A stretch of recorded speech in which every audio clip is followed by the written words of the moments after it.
You've got it good, don't you? Your work is to look at expensive clothes and dine at fancy restaurants. I'm so jealous. Ever since we got married, my husband, Mike, hasn't been able to keep a job. Maybe he thinks everything will work out since he's married into my family? When the money runs out, he stretches his hand out to me, demanding more. Until last year, my mother used to scold him, saying, "The breadwinner of the family shouldn't change jobs so frequently." But now that she's gone, I've started to wonder how long I have to put up with his behavior before it changes.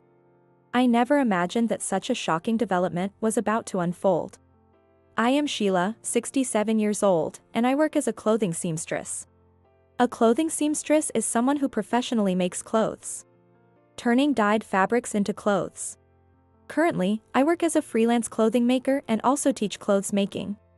Besides that, I run sewing classes and various clothing-related activities. Since I'm the eldest daughter, Mike married into my family, and we have 2 sons. We live with our eldest son and his wife. My eldest son decided to live with us, considering how busy my work is. My daughter-in-law, Naomi, takes care of the house chores, allowing me to focus on my work, and I am grateful for that. Though we haven't been blessed with grandchildren, we still live happily together. On this day, a friend invited me to a fashion exhibition, and we plan to dine at a fancy restaurant afterward. Due to my job, I get invited to various fashion exhibitions. It's educational, and since I love my work, I get excited even before going. Mike didn't like seeing me so enthusiastic and made another snide remark. You've got it good, don't you?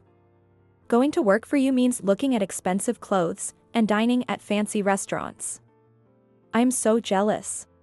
If you want to go to fancy restaurants, why don't you get a job? Have you thought about the future? Besides, these expensive clothes were left to me by my mother, I retorted, but Mike pretended not to hear. Mike can't seem to keep a job for long. It's been that way since we got married. At first, he said he was defending a colleague or some such excuse. But when it happened 2 or 3 times, it became clear the problem was with him. Lately, he complains about back pain or a leg pain to avoid work and ends up quitting altogether. When the money runs out, he stretches his hand out to me, demanding more. He says he needs the money to go job hunting, but ends up gambling. Despite his gout, he drinks beer and other alcoholic beverages, which he shouldn't. I can't work because my back hurts and I have gout. You know that, he says. I know plenty of people with those conditions who still work, I replied. But he just casually asks for a coffee, saying, "Oh, my back hurts. Can you make me a coffee?" Just then, Naomi came in. Yes. I'll bring it right away. I'm grateful for her presence, but her cheerful disposition can be a bit much at times. Sheila, I know you're going out today. Leave Dad to me. I'll make sure he doesn't drink too much. Thank you for always taking care of the house and my husband. I'll bring back some gifts. Don't worry about it. Her high-pitched voice is not something I like to hear first thing in the morning, but I headed out nonetheless. On my way to the nearest station, I got a rare call from my younger son, Sean. What's up? It's rare to hear from you, I said, noting his hushed tone. Mom, are you at home? I'm on my way to a fashion exhibition, heading to the station. Perfect. I'm at the cafe by the station. Can you come over? All right, but I don't have much time. I agreed and headed to the cafe. Entering the cafe, I saw Sean waving from a secluded table. Long time no see. How have you been? As a mother, I couldn't help but check his appearance and complexion. I'm doing well. How about you, Mom? Oh, I'm fine. But what's going on? Why did you call me out so suddenly? Sean is my second son. When he brought home his girlfriend who was older than him and a divorcee, Mike didn't approve, which led to Sean visiting home less often. Later, Sean told me that his wife, Sarah, didn't grow up in a loving family, making her a quiet and shy person. She's the complete opposite of my eldest son's wife. Occasionally, I would talk to Sarah on the phone or exchange messages. I also hear from Sean from time to time, but Mike keeps telling him to Get a divorce. So they haven't seen each other for the past 2 years. Sean's sudden call came with a surprising revelation. Sarah said she saw Dad walking with Naomi. Well, they might go out together sometimes. After all, your father is unemployed again. He quit his job again? Unbelievable. Sean looked exasperated. Then it's even more likely they were just walking together. Sean seemed deep in thought. So, what's the big deal? It must be a mistake. They didn't look like a normal father-daughter pair, he said. What do you mean? Not like father and daughter? When I tilted my head in confusion, Sean raised his voice slightly before lowering it again. Mom, Dad's cheating. No way. You're mistaken. He must have been with someone else. That's not like him, I said with a laugh. But the timing of the exhibition was approaching, so I left the cafe and headed to the station. Despite brushing off Sean's words, I couldn't help but feel a bit unsettled. Mike isn't particularly suave or a bad boy type. He's not bald or overweight, but at the fashion exhibition, I was apparently distracted. Even my friend noticed and asked, "What is wrong with you?" So, after the exhibition, I skipped the fancy restaurant and headed home. I'm home. The house was eerily quiet. Thinking they might be out, I was surprised when Mike and Naomi returned, laughing together. When they saw me, they quickly distanced themselves. Oh, I thought you were having dinner at a fancy restaurant? Mike asked suspiciously. Naomi, in her usual high-pitched tone, asked, Are you feeling all right? Yeah, just a bit. But where were you two? They exchanged a quick glance. Well, Naomi said she'd never gambled before, so I thought it'd be educational. She hit the jackpot, so we went out to eat. Mike explained quickly. Naomi, was it really your first time gambling? You won so big. It's true. You must have chosen a lucky place, she said, laughing. At that moment, Mark, Naomi's husband, walked in, having overheard the conversation. Don't teach Naomi bad habits, Dad. What if she becomes addicted to gambling? He scolded. Sorry. We won't go again. Naomi apologized, but Mark was clearly upset. Mark is serious and doesn't gamble or smoke. He drinks only a little, making his choice to marry Naomi a mystery. Maybe it's because Naomi is beautiful?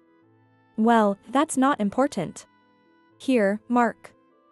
I bought some Michelin-starred sweets for dinner. You're so boring and serious, Mike said, handing over a small box while stumbling slightly from the alcohol. Mark offered to share, but I couldn't bring myself to eat, thinking about Sean's words. Mark also worried if I was really feeling unwell. A few days later, I was searching for clothes that was a keepsake from my mother. I realized that one of my clothes was missing and couldn't be found anywhere. It was one of my favorites, and I really wanted to wear it out, but I couldn't find it anywhere. As I searched everywhere, Mike said, What are you doing? It's so noisy. So, I asked him, Do you know anything about this patterned clothes? That was my mother's keepsake?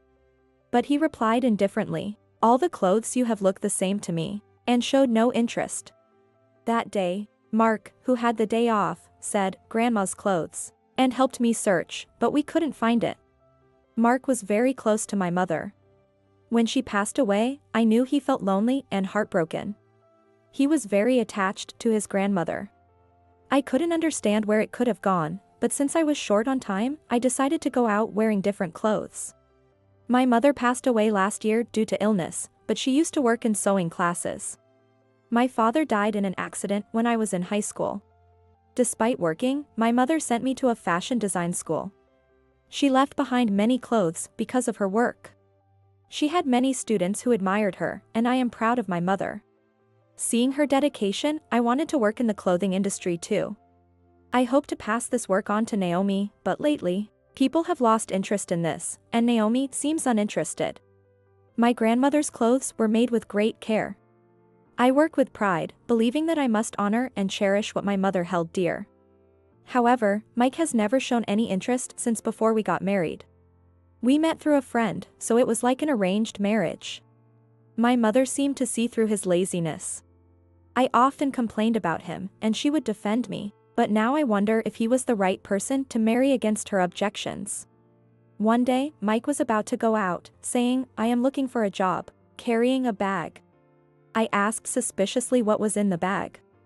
His behavior was odd, and he only said, "It's none of your business." When I forcibly took the bag, I found my mother's missing clothes inside. I was shocked and shouted, "What is the meaning of this? What were you planning to do with these?" He shamelessly replied, "You have lots of them. What's wrong with selling one for money?" I was exasperated and could only sigh. "These are my mother's precious keepsakes. I won't sell it," I said, taking it back. He seemed to want to say something, but I quickly put them in the chest of drawers. To me, these are treasures, but to him, they are just things to sell for money. It made me deeply sad.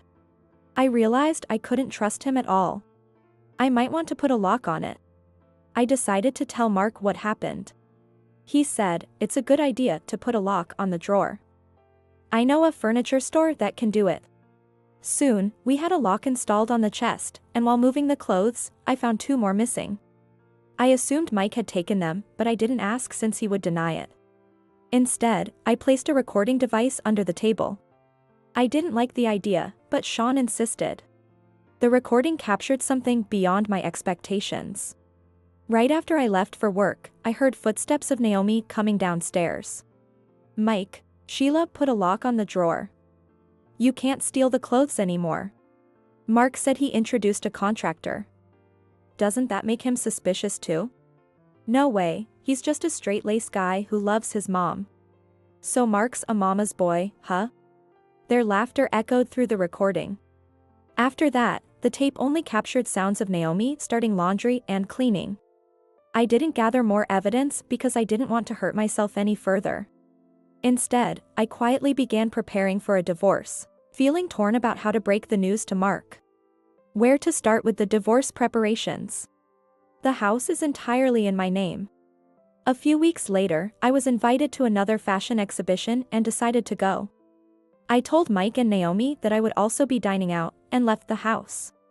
Staying at home only made me think unnecessary thoughts, so I thought going out would be a good distraction. I realized my recent lack of appetite was likely because of hearing their conversation, so this time, I planned to go to the fancy restaurant I had missed last time. Despite it being work, I enjoyed spending time with people who shared my passion for clothes. Engrossed in conversation and having had a little to drink, I couldn't help but vent a bit. Feeling embarrassed about airing family matter, I mentioned in a low voice that Mike and Naomi had been acting strangely. In my quiet tone, I clearly heard voices from the next room. Voices I recognized. Could it be a coincidence that Mike and Naomi were in the next room? Her high-pitched voice was unmistakable.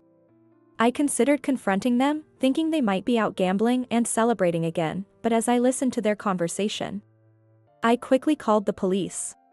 My friend, noticing my pale face, started recording with her phone. I was trembling and felt like I might break down. A few minutes later, I heard police car sirens. "Which one of you requested protection?" I did," I managed to say, making my way to the restaurant entrance. The sirens caused a stir inside the restaurant. Mike and Naomi emerged from a private room. "What are you doing here? I could ask you the same question. Are you the one seeking protection from your husband?"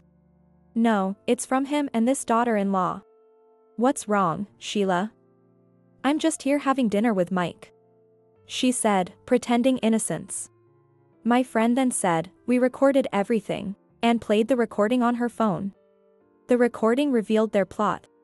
Mike had been fired for embezzling money and was trying to sell my clothes to cover the damages. They were also in a relationship and had been slowly poisoning me. Their conversation was filled with insults about me and Mark, making me want to cover my ears. I was so terrified that I sought police protection. Even after hearing the recording, Naomi laughed it off, saying, "Sheila, that was just a joke." Despite the entire restaurant and the police hearing it, she remained brazen. Mike tried to laugh it off, saying, "This is just a family matter. You shouldn't bother the police with it. The recording alone is not enough." The police hesitated, and then Mark arrived. After I called the police, I also contacted my sons. "Officer, please look at these photos." "I hired a private investigator," Mark said, handing over a large envelope. Then Sean arrived as well. "I helped too." "Dad, what are you doing with Mark's wife?" "You think you can talk about my wife? How shameful." Sean's direct confrontation left Mike speechless. Even in the middle of this mess, Naomi tried to play the victim, claiming, "One day, he attacked me." But Mark, having sensed something was off, had been secretly investigating. Mark wouldn't even look Naomi in the eye. Inside the envelope were several pages labeled investigation report, along with photos of Mike and Naomi entering a hotel together and Mike bringing my mother's clothes to a pawn shop. It also revealed that Naomi had been seducing a pharmacist to secretly obtain drugs, which she then mixed into my food. This was undeniable proof. A beautiful young woman attracts attention. Doesn't she have any pride as a pharmacist? 6 years of school, and her parents would be devastated, I thought. With irrefutable evidence in hand, both Mike and Naomi were arrested and taken away in a police car. The police asked me, Mark, and Sean to follow them to the station for statements. I apologized to the restaurant for the disturbance. Feeling relieved and weak at the same time, I was supported by my sons. Mike and Naomi were charged with attempted murder, theft of my clothes, and Mike was also accused of embezzlement from his previous company. They won't be out of prison for a while. And even when they do get out, I had already filed for divorce, and there is no home for him to return to. It's his own fault. Mark also proceeded with divorce proceedings, despite Naomi's repeated apologies. He firmly told her that there was no chance of reconciliation. And the divorce was finalized. It was discovered that Naomi had a prior arrest for engaging in a sugar daddy activities. Of course, Mark had no idea about this when they married. This incident caused significant trouble for her relatives, and her parents came to apologize and left some money, acknowledging their part in the matter. We accepted half of the money to ease their burden. Mark, surprisingly upbeat, mentioned that he might start looking for a new girlfriend. There are many good women among my students, and once things settle down, I plan to introduce him to someone, but he is such a serious son. Sean, who couldn't visit often before, now comes with Sarah more frequently, showing concern for me. Moreover, Sarah is 5 months pregnant. The stability period is approaching. The thought of seeing my grandchild's face fills me with so much joy. It feels like a dream. Since Sarah has no family, I am eager to step in as her real mother.